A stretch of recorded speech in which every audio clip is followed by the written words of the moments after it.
Aku menikah dengan preman pasar. Ketika malam pertama di kamar, ia terkejut saat aku membuka cadar di depannya.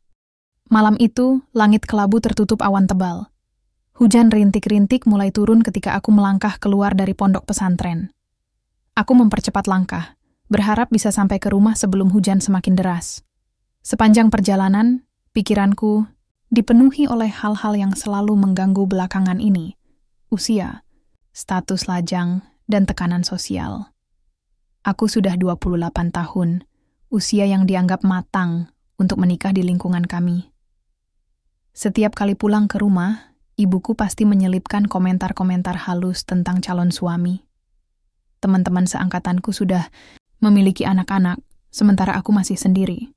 Bukan karena aku tidak ingin menikah, tapi mungkin belum bertemu dengan orang yang tepat. Atau mungkin aku terlalu keras kepala untuk menuruti ekspektasi orang lain. Hujan mulai turun lebih deras. Aku menarik kerudungku lebih erat, mencoba melindungi diri dari dinginnya angin malam. Jalan kecil yang kulewati sepi, hanya ada beberapa lampu jalan yang redup. Suara langkah kakiku terdengar jelas di antara desiran hujan. Namun tiba-tiba, suara bising motor memecah kesunyian. Sebuah gang motor berhenti di depanku. Mereka tertawa keras, candaan mereka terdengar kasar. Salah satu dari mereka mendekat, matanya menyapu tubuhku dengan pandangan yang membuatku merinding. Mbak Guru cantik, mau kemana? Katanya sambil menyeringai. Aku mundur selangkah, mencoba menjaga jarak. Beberapa dari mereka turun dari motor, mengelilingiku. Degup jantungku semakin cepat. Aku mencoba berbicara, tapi suaraku tersangkut di tenggorokan. Lepasin aku, kataku akhirnya, meski suaraku terdengar gemetar. Aku mencoba lari, tapi mereka mengepungku. Dunia rasanya runtuh saat itu. Pikiranku kosong, hanya ada satu doa dalam hati. Ya Allah, tolong selamatkan aku. Tiba-tiba, seperti datang dari langit, sebuah suara menggelegar membuyarkan ketegangan. Hei, apa yang kalian lakukan? Teriakan itu keras, penuh otoritas. Seorang pria muncul dari balik bayangan, berdiri di bawah cahaya lampu jalan. Penampilannya cukup mengejutkan, rambut gondrong, jaket kulit usang, dan tatapan matanya yang tajam. Dia tampak garang, tapi di dalam tatapannya ada sesuatu yang membuatku merasa aman. Para gangster itu ragu sejenak, lalu salah satu dari mereka mencoba membentak. Siapa lu, Bang? Ngurusin urusan kita? Pria itu maju selangkah, menatap mereka dengan sorot mata yang dingin. Gua bilang, lepasin dia. Sekarang. Entah kenapa, mereka langsung mundur, meski dengan wajah kesal. Pria itu tetap diam sampai mereka benar-benar pergi. Ketika situasi sudah tenang, dia berbalik padaku. Wajahnya yang tadinya serius kini lebih lembut. Kamu baik-baik saja? Tanyanya. Suaranya lebih pelan sekarang. Aku mengangguk, meski lututku masih gemetar. Iya, terima kasih. Aldi, katanya singkat. Namaku Aldi. Itu adalah pertama kalinya aku bertemu Aldi. Saat itu, aku tidak tahu bahwa pertemuan ini akan mengubah hidupku selamanya. Aku hanya tahu satu hal. Di tengah badai malam itu, ada seorang pria yang datang sebagai penyelamat, tanpa meminta imbalan apapun. Beberapa hari setelah kejadian itu, aku masih tidak bisa berhenti memikirkan Aldi. Aku mencoba meyakinkan diri bahwa dia hanyalah orang asing yang kebetulan menolongku. Tapi entah kenapa, bayangannya terus muncul di pikiranku. Penampilannya yang kasar, rambut gondrong, jaket kulit kotor, dan tatapan matanya yang tajam, kontras sekali dengan sikapnya yang melindungiku malam itu. Dia tidak seperti preman pasar yang biasa kudengar dalam cerita-cerita temanku. Aku mulai merasakan kehadirannya di sekitar pondok pesantren. Setiap pagi, dia datang untuk membeli kue buatan santri-santri. Awalnya, aku mengira dia hanya ingin mendekatiku, tapi dia selalu bersikap sopan. Dia tidak pernah menyentuh atau berbicara lebih dari yang diperlukan. Namun, ada sesuatu dalam caranya memandangku yang membuat jantungku berdebar-debar. Siapa pria itu? Tanya Ustadzah Siti suatu hari saat kami sedang membersihkan ruang kelas. Matanya tertuju pada Aldi yang sedang membayar kue di dapur santri. Sepertinya dia sering datang kemari. Aku tersenyum canggung. Namanya Aldi. Dia hanya pembeli biasa. Ustadzah Siti mengangkat alisnya, seolah tidak sepenuhnya percaya. Hati-hati, Vina, jangan sampai terlibat dengan orang yang salah. Komentarnya membuatku merasa tidak nyaman. Aku tahu apa yang dimaksudnya. Di mata orang-orang, Aldi adalah preman pasar, seorang pria dengan masa lalu kelam yang tidak cocok untuk seorang guru agama sepertiku. Tapi apakah mereka benar-benar mengenalnya? Apakah mereka melihat bagaimana dia berusaha sopan setiap kali datang ke sini? Bagaimana dia selalu mengucapkan terima kasih dengan tulus? Namun, komentar negatif tidak hanya datang dari para ustadzah. Teman-temanku di pondok juga mulai memperhatikan kedekatan kami. Suatu sore, saat kami sedang duduk di teras, pondok, Bu Rini, salah satu guru senior, berkata dengan nada rendah, "Vina, kamu tahu siapa dia kan? Preman pasar. Kamu yakin aman dekat-dekat dia?" Aku mencoba membela Aldi. Dia sudah menolongku beberapa waktu lalu, dan dia baik, kataku ragu-ragu. Bu Rini menggeleng pelan. Baik? Preman yang baik itu jarang ada, Vina. Jangan sampai kamu terbawa oleh penampilannya yang, kau tahu, garang. Aku diam saja, meskipun hatiku tidak sepenuhnya setuju. Mereka hanya melihat penampilan luarnya, tapi aku tahu ada sesuatu di balik itu. Ada ketulusan dalam cara dia melindungiku malam itu. Ada rasa hormat dalam tatapannya setiap kali dia berbicara denganku. Namun, semakin aku memikirkannya, semakin aku bingung. Apakah aku bisa menerima seseorang dari dunia yang begitu berbeda? Apakah aku bisa melawan pendapat orang-orang yang peduli padaku? Malam-malamku mulai diisi dengan pertanyaan-pertanyaan yang tak kunjung terjawab. Aku merasa seperti berada di persimpangan jalan, antara hati yang berkata ya dan logika yang mengatakan tidak. Suatu hari, Aldi datang lagi ke pondok. Kali ini, dia tidak hanya membeli kue, tapi juga berdiri di depan pintu, menatapku dengan ekspresi serius. "Vina, aku ingin bicara," katanya pelan. Aku mengangguk, meski jantungku berdebar kencang. Kami berjalan ke halaman belakang pondok, tempat yang sepi dan tenang. Hembusan angin sore membuat daun-daun bergoyang lembut. Aku tahu banyak orang tidak suka padaku, katanya tanpa basa-basi. Tapi aku tidak peduli. Yang penting, aku ingin kamu tahu bahwa aku peduli padamu. Aku menatapnya, tak bisa berkata apa-apa.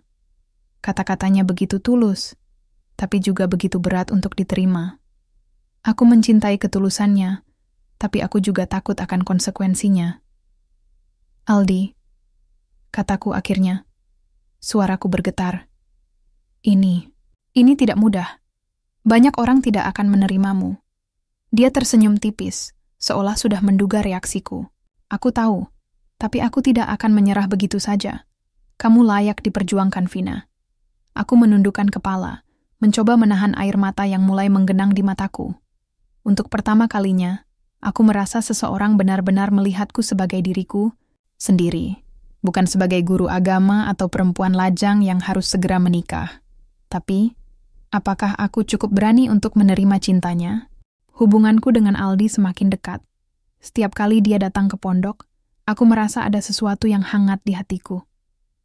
Dia selalu membawa senyum, meski penampilannya tetap sama. Rambut gondrong, jaket kulit usang, dan tatapan matanya yang tajam. Aku mulai terbiasa dengan kehadirannya, bahkan mulai menantikannya. Namun, semakin dekat kami, semakin banyak pula bisikan-bisikan negatif dari sekitarku. Teman-teman di pondok sering berbisik ketika melihat Aldi. "Lihat, itu dia lagi. Preman pasar yang sok baik," kata salah satu dari mereka suatu hari. Aku mendengarnya, tapi memilih diam. Aku tidak ingin membela Aldi terlalu keras, karena aku sendiri juga masih bingung dengan perasaanku. Aldi sepertinya menyadari semua itu. Suatu sore, saat kami duduk di bangku halaman belakang pondok, dia berkata, pelan, "Kamu tahu, Vina, aku tidak peduli apa kata orang tentangku. Tapi kalau kamu merasa terbebani, Aku bisa mundur. Aku menatapnya, kaget. Kenapa kamu bilang begitu? Dia tersenyum tipis, seolah mencoba menyembunyikan luka di matanya. Aku tahu aku bukan pria sempurna. Aku tahu masa laluku buruk, dan aku tidak pantas untukmu. Tapi aku hanya ingin kamu bahagia. Kalau aku justru membuat hidupmu lebih sulit, aku menggeleng cepat, tak ingin dia melanjutkan kalimatnya. Jangan bicara seperti itu, Aldi. Kamu sudah berubah. Kamu baik padaku. Dan aku bisa melihat itu. Dia menatapku dalam-dalam, seolah mencari kebenaran di balik kata-kataku. Tapi bagaimana dengan keluargamu? Mereka pasti tidak akan menerimaku. Aku terdiam. Kata-katanya benar. Keluargaku adalah batu sandungan terbesar dalam hubungan ini. Ibu dan ayahku sangat tradisional, dan mereka pasti tidak akan menerima seorang preman sebagai calon menantu. Aku belum siap untuk menghadapi konflik besar itu. Beberapa minggu kemudian, Aldi akhirnya memberanikan diri untuk datang ke rumahku. Hatiku berdebar-debar sepanjang malam sebelum kedatangannya. Aku tahu ini momen penting, tapi aku juga takut dengan reaksi keluargaku. Malam itu, hujan turun pelan-pelan. Kami duduk di ruang tamu, ibu dan ayahku di satu sisi, Aldi dan aku di sisi lain. Awalnya, suasana tegang. Ayah hanya diam, sementara ibu langsung memulai pembicaraan dengan nada tinggi. Jadi, kamu Aldi? Tanya ibu, suaranya dingin. Kami sudah mendengar banyak tentangmu. Aldi menundukkan kepala, tampak hormat. Iya, Bu. Saya ingin melamar Vina. Ibu langsung tertawa sinis. Melamar? Dengan apa? Apakah kamu pikir statusmu sebagai preman pasar cukup untuk menjaga anakku? Aku mencoba menyela. Bu, Aldi sudah berubah. Dia baik padaku. Dan dia... Tidak, Vina, potong ibu dengan suara tajam. Kamu tahu apa yang akan dikatakan orang-orang. Kamu guru agama, tapi kamu mau menikah dengan seorang preman? Bagaimana mungkin? Ayah masih diam, tapi sorot matanya penuh kekecewaan. Aku merasa seperti dunia runtuh. Semua kata-kata ibu adalah cerminan dari ketakutan-ketakutan yang selama ini kupendam sendiri. Aldi mencoba menjelaskan. Pak, Bu, saya tahu saya bukan pria sempurna, tapi saya mencintai Vina, dan saya bersedia berubah demi dia. Saya akan bekerja keras untuk membahagiakannya. Ibu menggeleng keras. Cinta saja tidak cukup, Nak. Kamu butuh tanggung jawab. Kamu butuh pekerjaan yang layak. Kamu butuh masa depan yang jelas. Aku menundukkan kepala. Air mata mulai menggenang di mataku. Aku tahu ibu hanya ingin melindungiku, tapi kata-katanya terasa seperti pisau yang menusuk hatiku. Setelah beberapa saat, Aldi berdiri. Terima kasih atas waktu dan kesempatannya, Pak Bu. Saya pamit dulu. Aku ingin menahannya, tapi tubuhku terasa lumpuh. Aku hanya bisa menatap punggungnya yang menjauh. Hatiku hancur berkeping-keping. Malam itu, aku menangis sejadi-jadinya di kamar. Aku merasa terjebak antara cinta yang tulus dan ekspektasi keluarga yang begitu besar. Aku mencintai Aldi, tapi aku juga tidak bisa melawan keluarga yang sangat aku sayangi. Esok harinya, Aldi mengirimiku pesan singkat. Maafkan aku, Vina. Aku tidak ingin membuatmu sulit, tapi aku tidak akan menyerah begitu saja. Aku membaca pesannya berulang kali. Hatiku dipenuhi oleh rasa bersalah dan keraguan. Apakah aku harus melepaskan cinta ini demi kebahagiaan keluarga? Atau apakah aku harus berjuang untuk Aldi, meskipun itu berarti melawan dunia? Setelah pertemuan itu dengan keluargaku, aku merasa seperti berada di ujung jurang. Setiap malam, aku menangis dalam diam, memikirkan pilihan yang harus aku buat. Di satu sisi, ada Aldi, pria yang telah menyelamatkanku, melindungiku, dan mencintaiku dengan tulus meskipun dia bukan orang sempurna. Di sisi lain, ada keluargaku, orang-orang yang selalu menyayangiku, tetapi juga memberi tekanan besar tentang kehidupan yang seharusnya kulalui. Aku mencoba membicarakan ini dengan ibuku lagi, tapi Dia tetap bersikeras. Vina, kamu tidak bisa menikah dengan preman pasar. Dunia akan menghakimimu. Kamu guru agama. Bagaimana mungkin orang-orang akan menghormatimu? Kata-katanya menusuk hatiku. Aku tahu dia hanya ingin melindungiku, tapi aku juga tidak bisa mengabaikan perasaanku terhadap Aldi. Aku mencintainya. Dia bukan hanya pahlawan malam itu ketika dia menyelamatkanku dari gang motor. Dia adalah seseorang yang membuatku merasa berharga. Seseorang yang membuatku percaya bahwa aku layak diperjuangkan. Suatu hari, saat aku sedang duduk sendirian di halaman pondok, Aldi datang. Wajahnya tampak lelah, tapi matanya masih penuh tekad. Vina, katanya pelan, aku tidak ingin kita terus begini. Kita tidak bisa hidup dalam ketidakpastian. Aku menatapnya, bingung. Maksudmu? Dia mengambil napas dalam-dalam. Kita nikah saja. Tidak perlu heboh, tidak perlu banyak orang tahu. Cuman kita berdua. Cukup sederhana. Apa kamu mau? Hatiku berdebar kencang. Menikah diam-diam? Ini adalah pilihan yang sangat berisiko. Jika keluargaku tahu, mereka pasti marah besar. Tapi jika aku tidak melakukannya, aku mungkin akan kehilangan Aldi selamanya. Aku tidak bisa membayangkan hidup tanpanya. Akhirnya, aku mengangguk pelan. Aku mau. Pernikahan kami dilangsungkan di sebuah masjid kecil di pinggir kota. Hanya beberapa teman dekat Aldi, beberapa santri dari pondok, dan ustadz yang menjadi saksi. Aku mengenakan cadar putih sederhana, sementara Aldi tampak rapi dengan kemeja lengan panjang yang jarang sekali kulihat ia kenakan. Kami berdiri di hadapan penghulu, berjanji untuk saling menjaga dan mencintai sampai akhir hayat. Saat ijab kabul diucapkan, aku merasakan ketenangan yang aneh menyelimuti hatiku. Ini adalah awal dari kehidupan baru, meskipun aku tahu jalan ke depan tidak akan mudah. Setelah akad nikah, kami menggelar acara sederhana di halaman masjid.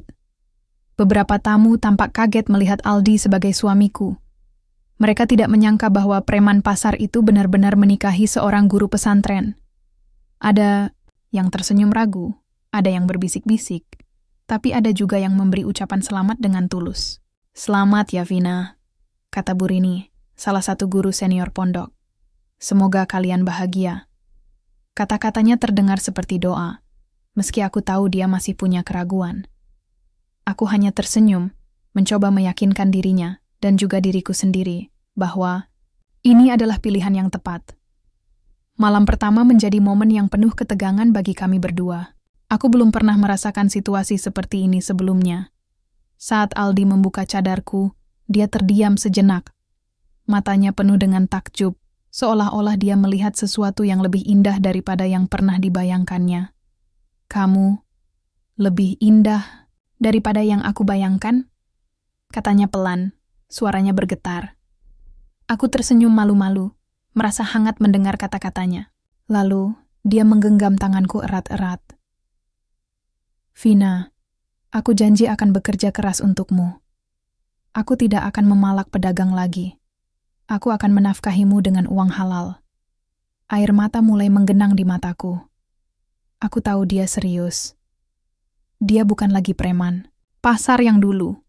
Dia adalah suamiku, pahlawanku, dan aku siap mendampinginya dalam perjalanan menuju kehidupan yang lebih baik. Aku percaya padamu, Aldi, kataku pelan. Aku akan selalu mendukungmu. Hidup setelah pernikahan tidak semudah yang aku bayangkan. Meski kami sudah resmi menjadi suami istri, ada banyak tantangan yang harus kami hadapi bersama. Aku tahu bahwa Aldi serius dengan janjinya untuk berubah, tapi transformasi itu tidak terjadi dalam semalam. Setiap hari adalah perjuangan, baik untuknya maupun untukku. Beberapa hari setelah pernikahan, Aldi mulai menjauhi dunia premanisme. Dia mengundurkan diri dari geng pasar dan memutuskan untuk mencari pekerjaan lain. Awalnya, dia bingung harus mulai dari mana. Aku tidak punya keahlian apa-apa, Vina, katanya suatu malam sambil menundukkan kepala. Aku cuma bisa memalak orang. Aku duduk di sebelahnya, menggenggam tangannya erat-erat. Kita bisa memulai dari hal kecil, Aldi. Apapun yang halal, pasti lebih baik daripada masa lalu kita. Akhirnya, Aldi memutuskan untuk berjualan bubur keliling. Ide itu muncul dari pengalamannya melihat pedagang bubur di pasar yang selalu ramai. Pembeli, "Kalau mereka bisa, kenapa aku tidak?" Katanya dengan semangat baru. Aku membantu dengan cara membuat resep bubur spesial. Aku memasukkan sedikit sentuhan rempah-rempah khas dari pondok, membuat buburnya terasa lebih unik dibandingkan with Jeans Raina. Setiap pagi, aku bangun lebih awal untuk membantu Aldi memasak dan menyiapkan dagangannya sebelum aku pergi mengajar di pondok. Melihat Aldi bekerja keras membuatku bangga. Dia benar-benar berusaha untuk berubah demi aku. Namun, perubahan ini tidak mudah. Mantan teman-teman Aldi mulai mendekat, mencoba menggoda dia untuk kembali ke dunia lama. Suatu pagi, saat Aldi sedang menata gerobak buburnya, beberapa pria datang menghampirinya. Salah satu dari mereka tertawa sinis. Aldi, jadi sekarang kamu jualan bubur? Seriusan bro?" Aldi hanya tersenyum tipis, meski aku tahu dia merasa canggung. "Iya, gue sekarang cari uang halal. Mending beli bubur gue aja deh," katanya santai. Mereka tertawa keras tapi tidak membeli.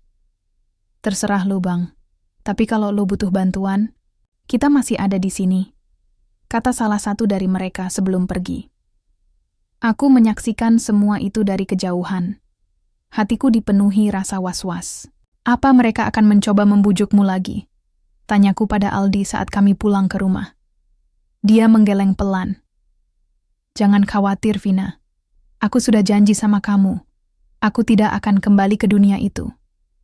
Selain tantangan dari mantan teman-temannya, ada juga pedagang pasar yang masih curiga dengan niat Aldi.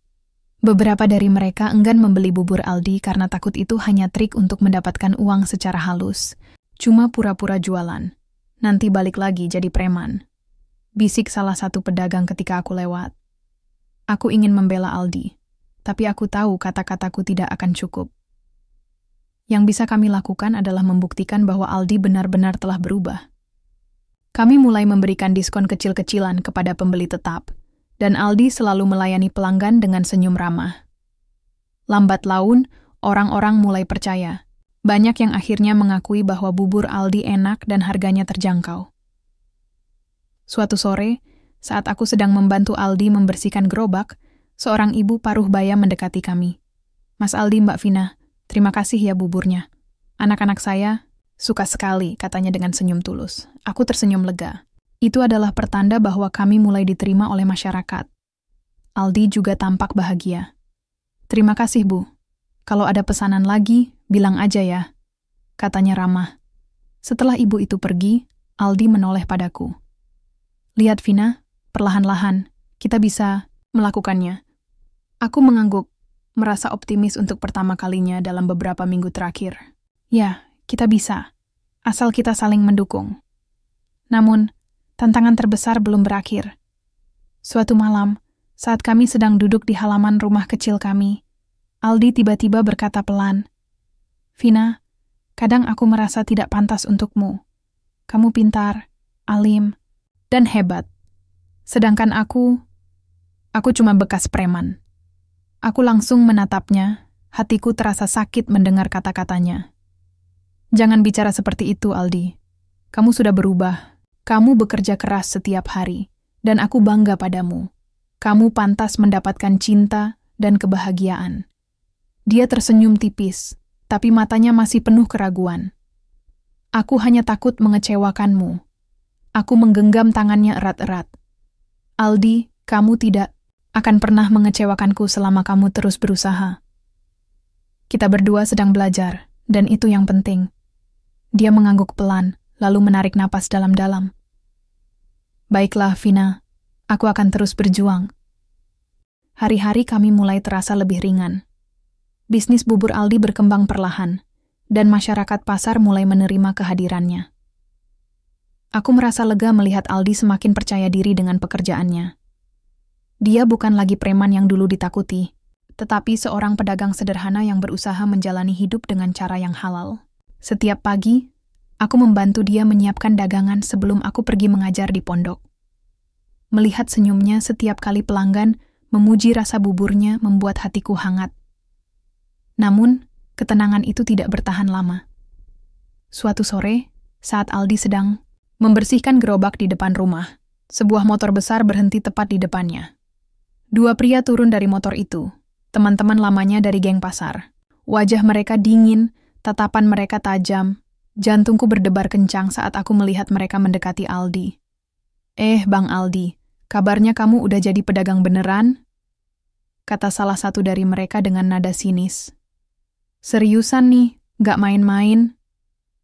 Aldi berdiri tegak, mencoba bersikap tenang. Iya, gue udah bilang kan, gue cari uang halal sekarang. Pria itu tertawa keras, tapi ada nada marah dalam suaranya. Kamu pikir kita bisa tinggal diam lihat mantan bos kita jualan bubur? Kamu nggak malu sama nama besar kita dulu? Aldi menggeleng pelan. Gue udah ninggalin dunia itu. Gue nggak mau balik lagi. Salah satu dari mereka melangkah maju, wajahnya semakin dekat dengan Aldi. Kamu serius meninggalkan kita? Kamu pikir kamu bisa hidup enak tanpa kita? Aku berdiri di pintu rumah, cemas melihat apa yang terjadi. Aku ingin berteriak, tapi suaraku tersangkut di tenggorokan. Aku hanya bisa menatap Aldi, berharap dia bisa menyelesaikan ini tanpa kekerasan. Aldi menatap mereka dengan tegas. Gue nggak akan balik ke dunia itu. Gue punya keluarga sekarang. Gue harus mikirin istri gue. Mereka tertawa keras, tapi ada ancaman dalam tawanya. Kalau gitu, kita lihat aja sampai kapan kamu bisa bertahan. Kita nggak bakal bikin hidupmu mudah. Bang!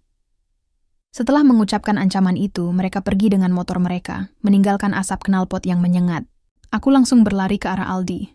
Air mata mulai menggenang di mataku. Aldi, apa yang akan kita lakukan? Mereka pasti akan datang lagi. Aldi menarik napas dalam-dalam, mencoba menenangkan dirinya sendiri. Jangan khawatir, Vina. Aku akan menyelesaikan ini. Beberapa hari kemudian, situasi semakin memanas. Gerobak bubur Aldi rusak tanpa alasan yang jelas. Ada yang melempari warung kecil kami dengan batu. Beberapa pembeli tetap mulai takut untuk datang, karena mereka juga mendapat ancaman dari geng pasar. Aku merasa seperti hidup dalam mimpi buruk. Setiap malam, aku susah tidur, selalu waspada jika ada suara mencurigakan di luar rumah. Suatu malam, saat kami duduk di ruang tamu kecil kami, Aldi berkata pelan, Vina, aku harus bicara dengan mereka. Aku langsung menoleh, panik. Apa? Tidak, Aldi. Mereka bisa menyakitimu. Dia menggeleng pelan. Aku tidak akan melawan mereka dengan kekerasan. Aku hanya ingin bicara, menjelaskan bahwa aku sudah berubah. Aku tidak ingin mereka terus mengganggu kita. Aku ingin melarangnya, tapi aku tahu dia benar. Ini adalah satu-satunya cara. Hati-hati ya, kataku akhirnya, suaraku bergetar. Keesokan harinya, Aldi pergi ke pasar untuk menemui geng lamanya. Aku menunggu di rumah dengan perasaan cemas. Beberapa jam kemudian, Aldi pulang dengan wajah lelah, tapi ada senyum tipis di bibirnya. Apa yang terjadi? Tanyaku, hampir tidak sabar. Dia duduk di kursi, menghela napas panjang. Aku bicara dengan mereka. Aku jelaskan bahwa aku sudah berubah, bahwa aku tidak akan kembali ke dunia lama. Awalnya mereka marah, tapi akhirnya mereka menerima. Mereka bilang, kalau aku benar-benar meninggalkan mereka, mereka tidak akan mengganggu lagi. Aku merasa lega, tapi masih ragu. Apakah mereka benar-benar akan berhenti? Aldi mengangguk. Aku yakin mereka akan membiarkan kita hidup tenang. Tapi aku juga tahu, kita harus tetap waspada. Beberapa minggu kemudian, ancaman itu benar-benar berhenti. Gerobak bubur Aldi mulai ramai lagi, dan pembeli tetap datang kembali. Kami merasa seperti telah melewati badai besar, dan akhirnya langit cerah kembali. Namun pengalaman ini membuat kami semakin kuat. Kami belajar bahwa cinta dan keyakinan bisa mengalahkan segala rintangan. Suatu sore, saat kami sedang duduk di halaman rumah kecil kami, Aldi berkata pelan, Vina, terima kasih sudah selalu mendukungku. Tanpamu, aku tidak akan bisa melalui semua ini. Aku tersenyum, menggenggam tangannya erat-erat. Kita berdua yang melalui ini, Aldi. Kita saling mendukung. Dia tersenyum, matanya penuh dengan cinta. Ya, kita saling mendukung. Setelah badai besar itu berlalu, hidup kami mulai dipenuhi oleh sinar-sinar kecil harapan. Bisnis bubur Aldi semakin berkembang. Warung kecil kami yang awalnya hanya berupa gerobak sederhana, kini telah berubah menjadi sebuah kedai kecil di pinggir pasar. Kami membeli meja dan kursi kayu murah, menata dinding dengan hiasan sederhana, dan memberinya nama Warung Cinta. Sebuah lelucon manis yang bermula dari candaan Aldi tentang perjalanan cinta kami. Aku mulai mengajar kelas memasak bagi ibu-ibu di pasar setiap sore. Awalnya, aku ragu apakah mereka akan tertarik. Tapi ternyata, banyak dari mereka yang antusias belajar membuat makanan sehat untuk keluarga. Aku merasa seperti akhirnya menemukan tempatku sendiri di dunia ini. Di luar statusku sebagai guru pesantren, aku tidak hanya membantu suamiku, tapi juga memberikan kontribusi positif kepada masyarakat. Setiap pagi aku bangun lebih awal untuk membantu Aldi menyiapkan dagangan. Kami bekerja bersama tanpa banyak bicara. Hanya saling tersenyum saat tangan kami menyentuh satu sama lain. Ada kedamaian dalam rutinitas ini, sesuatu yang belum pernah kurasakan sebelumnya. Hidup kami mungkin sederhana, tapi penuh makna. Namun, yang paling membuatku bahagia adalah melihat bagaimana Aldi berubah. Dia bukan lagi preman pasar yang dulu ditakuti. Dia menjadi sosok yang dihormati, bukan karena ketakutannya, tapi karena usaha kerasnya. Banyak pedagang pasar yang mulai menganggap dia sebagai teman.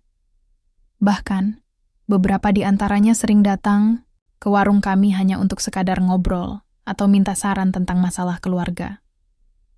Suatu hari, salah satu pedagang pasar yang dulu sering curiga pada Aldi datang ke warung kami.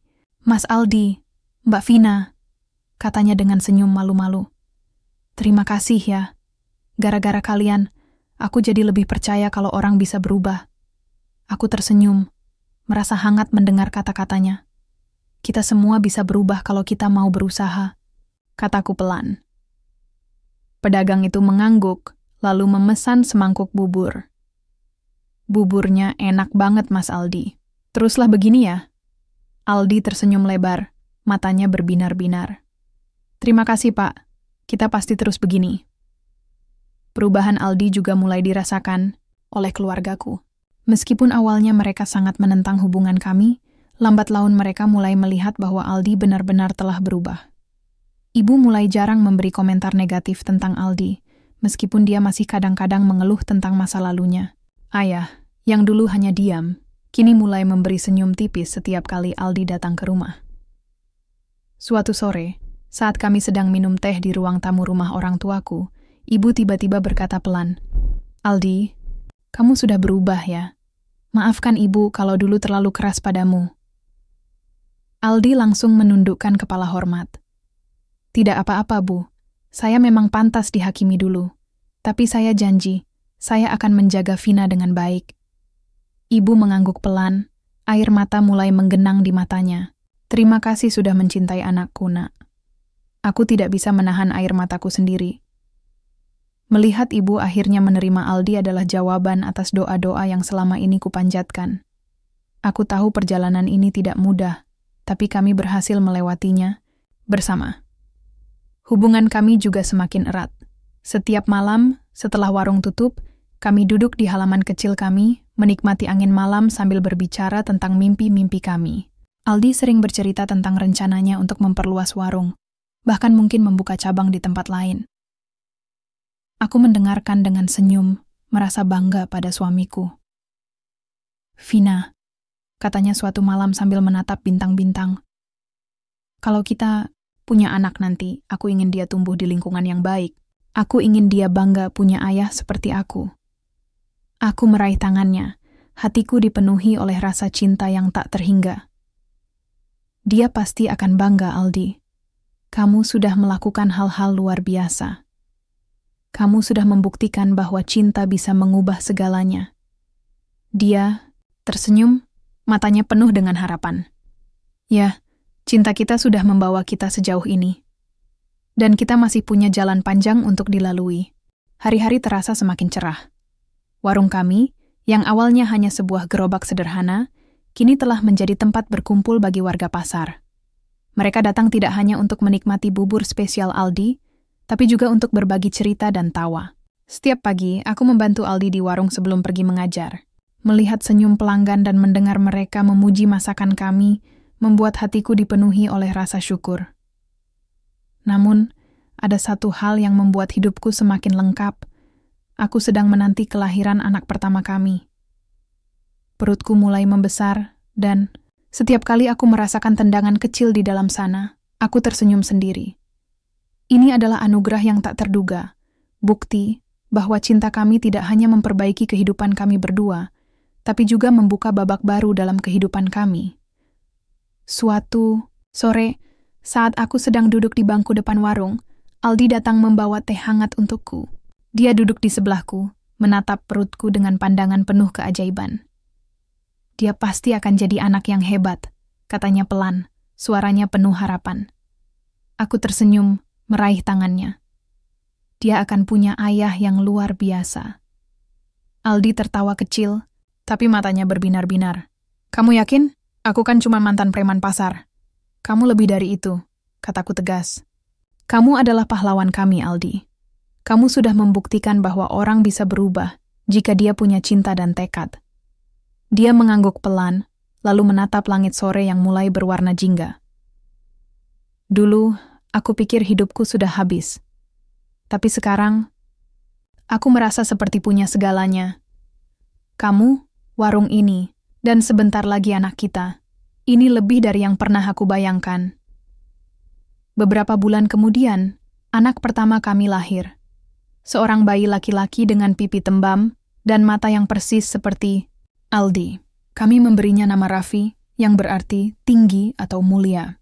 Aldi ingin Raffi tumbuh menjadi anak yang kuat, baik hati, dan bermanfaat bagi orang lain. Semua hal yang ingin dia capai dalam hidupnya sendiri. Setiap malam, Aldi duduk di samping tempat tidur bayi, memandangi Raffi dengan tatapan penuh cinta. Kamu tahu, Vina, katanya suatu malam. Kadang aku masih sulit percaya bahwa semua ini nyata. Dulu aku hanya seorang preman yang tidak punya masa depan. Sekarang aku punya keluarga yang begitu indah. Aku duduk di sebelahnya, mengusap pundaknya lembut. Itu karena kamu pantas mendapatkannya, Aldi. Kamu sudah bekerja keras untuk berubah, dan Tuhan membalas usahamu dengan kebahagiaan ini. Dia tersenyum, lalu mencium dahiku. Terima kasih, Vina. Kamu adalah alasan semua ini terjadi. Warung kami terus berkembang. Aldi mulai merekrut beberapa pekerja tambahan untuk membantunya, sehingga aku bisa fokus mengurus Raffi dan melanjutkan tugasku sebagai guru pesantren. Kadang-kadang, aku membawa Raffi ke warung, dan para pelanggan selalu menyambutnya dengan senyum. Wah, Mas Aldi, anakmu mirip banget sama kamu, kata salah satu pelanggan suatu hari. Aldi tertawa bangga. Iya, Pak. Semoga dia nggak cuma mirip muka tapi juga hatinya. Setiap hari aku merasa semakin bersyukur. Hidup kami mungkin tidak sempurna, tapi penuh dengan cinta, kehangatan, dan harapan. Kami belajar bahwa perubahan itu mungkin, asalkan kita mau berusaha. Aldi membuktikan bahwa masa lalu tidak harus menentukan masa depan, dan aku membuktikan bahwa cinta bisa mengalahkan segala prasangka. Suatu sore, saat kami duduk di halaman kecil di belakang rumah, Aldi berkata, pelan, Vina, ingat dulu aku bilang, kalau kita seperti cahaya di ujung jalan? Aku mengangguk, tersenyum. Ya, aku ingat. Dulu kita bertemu di tengah badai. Lanjutnya, matanya menatap jauh. Tapi sekarang kita sudah sampai di tempat yang terang. Kita sudah melewati segalanya bersama. Aku meraih tangannya erat-erat. Dan kita akan terus melangkah ke depan, Aldi. Bersama-sama. Dia tersenyum lalu mengecup keningku. Iya, bersama-sama.